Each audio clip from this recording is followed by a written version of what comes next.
So in a previous video we talked about the scope and the bipod that we bought to put on this MP15. The scope was good out to about 100 yards, much past that, and it was kind of sketchy.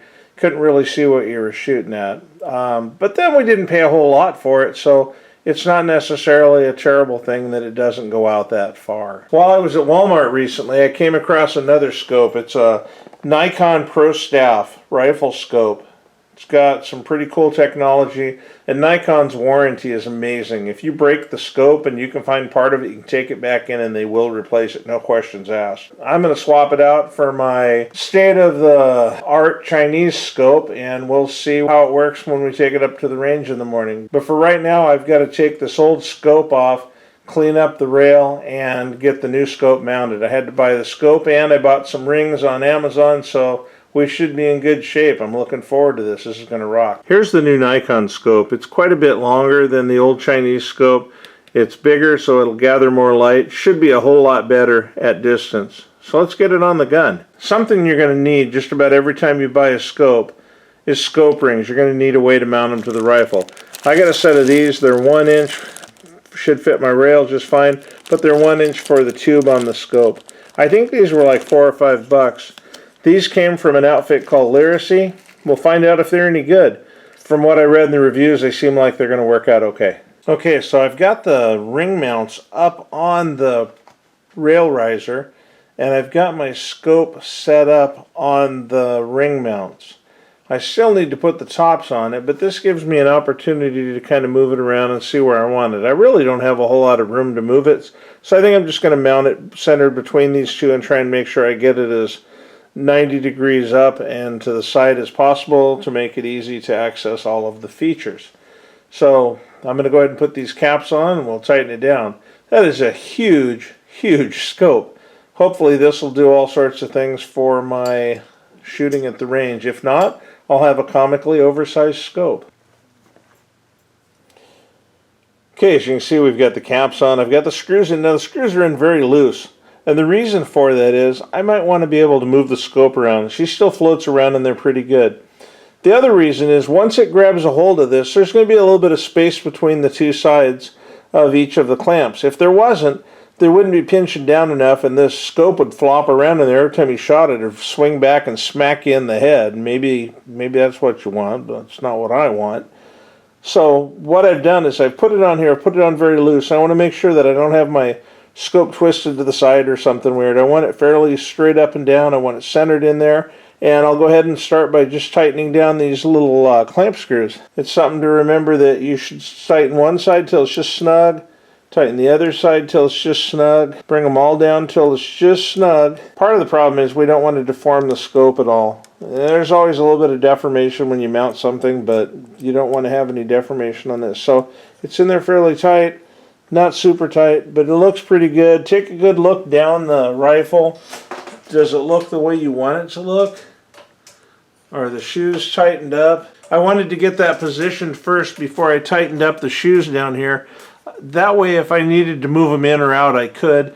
I like where everything's at, so I'm going to go ahead and tighten the bolts on the other side over here. I'm going to tighten these bolts to clamp it down to the Picatinny, and then I'm going to go back and tighten all these up to the correct tightness for the range. And then I'm probably going to go outside. It's dark here now, but I'm probably going to go out and sight it on some street lights and stuff and just kind of get a feel for how it looks on the gun. One thing I'm worried about is the forward sight sticks up quite a bit into the viewfinder. I don't think it's going to be an issue, but it could be. You never know. We'll find out, eh? Okay, everything's set up. It's tightened down. Looks like it's in pretty good shape. Next thing to do is take her up to the range and see how close she is to being sighted in. A friend of mine has a bore sight. He and I are meeting at the range tomorrow at 9 a.m. We might try and bore sight her and get her on the paper. Otherwise, I'm going to do it old school and just walk her in. Should be a good time. It's not supposed to rain too much, but even if it does, it's still a better day shooting in the rain than doing chores at the house, right? Hey, it's Saturday, but more importantly than that, it's range day. We're going to head up to the range, Capital City Gun Club, down a little bit south of Little Rock, Washington. We're going to sight in the scope I just put on. Got that new Nikon scope on the AR. I think it's going to be a good addition, certainly better than the Chinese scope I was using. Boy, I'm looking forward to it. I got the truck loaded up with the gear. I'm going to meet my buddy Mike down there. Let's go down there.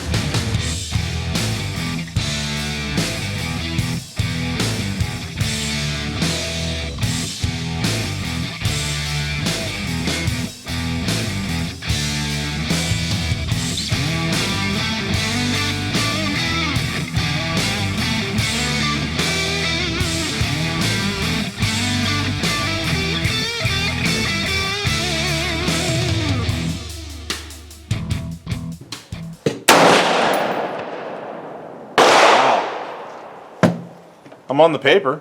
So that's a plus.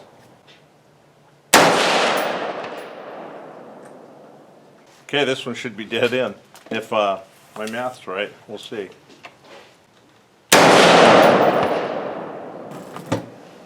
That was it? Yeah. Yep. Okay, we're back from the range, and before I talk too much about the new scope, I want to talk about the old scope a little bit. This is a target that I had out at 50 yards with the old scope shooting .223 ammo at it, and I was able to pull in a group of about 2.75. And that's probably due not so much to the scope, but more to me just being a jerky, herky old man. And then today, once the rifle was sighted in, the scope was dialed in, we shot out at 50 yards, and I ended up with about the same spread, about 2.75 inches. So I think really that's probably more a matter of my bad technique than it is a matter of something being wrong with the rifle. The one thing that's really different is this. This is at 100 yards, and it's actually 2 3/8 inches pattern spread, which is actually pretty good. It's better than the 2.5 I had on the 50-yard targets. The interesting thing, though, with this is that it does something that my other scope could not do. It allows me to see the holes, pretty much like you're seeing them here. I could not see the holes with my other scope. They were real fuzzy, real grainy, right at the end of its visual range. So for 100 yards, I mean, I'm very happy with what I was able to see. I was looking at 200 yards, and I didn't set up any targets at 200 yards, but I think I could have shot 200 yards pretty easily. So there's our 100 yards, there's our 50 yards. I did notice some variability today in the ammo we were shooting. We started the day shooting this American Eagle AR-223 ammo. Pretty good stuff, pretty good price on it up at Cabela's. It's what I loaded in my magazines when I first sighted in the gun. So went out, shot with that. Everything was pretty good. I felt like the gun was dialed in pretty nice. Then when I started running low on ammo and I had to reload, I reloaded with PMC bronze ammunition. I've used this before and it's not a real big deal. And it does shoot okay. The problem I noticed was that when we started the day and I zeroed in the scope, this stuff was dead center with the AR-223 American Eagle ammo. After I'd spent all my magazines and I switched over to the PMC bronze, I noticed that my shots were about an inch below center. I actually had to bring my scope up about an inch at 100 yards. Not a terrible thing, just something to think about. It's not like this is a deal breaker or anything, but if you sight in your rifle with the American Eagle and you plan to hunt with it and you use PMC bronze, it's not going to shoot the same way. If you sight in your rifle with PMC bronze and then you go back and you're using that American Eagle, it's going to shoot an inch higher at 100 yards. Something to think about. So sight in with what you're going to use to hunt. Either way, I'm really pleased with how well the scope performed. Definitely worth $100. It is far superior to my old Chinese scope. Chinese scope's okay. I mean, looking at this scope, it looks like it's comically large. I didn't put this rifle together to look elegant. I put it together to be able to shoot things at a distance. And so far, I'm pretty pleased with it. The rifle will definitely outshoot my abilities at this point, so I just need to stay up at the range and get some more practice. So there you go. It's a Nikon ProStaff. If you see one for $100, man, I'd snatch it up. They've got a really good warranty. If you break it in half, like I say, you take the parts in, they'll give you a brand new one, no questions asked. They'll replace it. Well worth my $100. I'm going to be looking out for more of them. That was such a super good deal. Stay safe, support the Second Amendment, and for goodness sakes, get your butt out to the range and have some fun.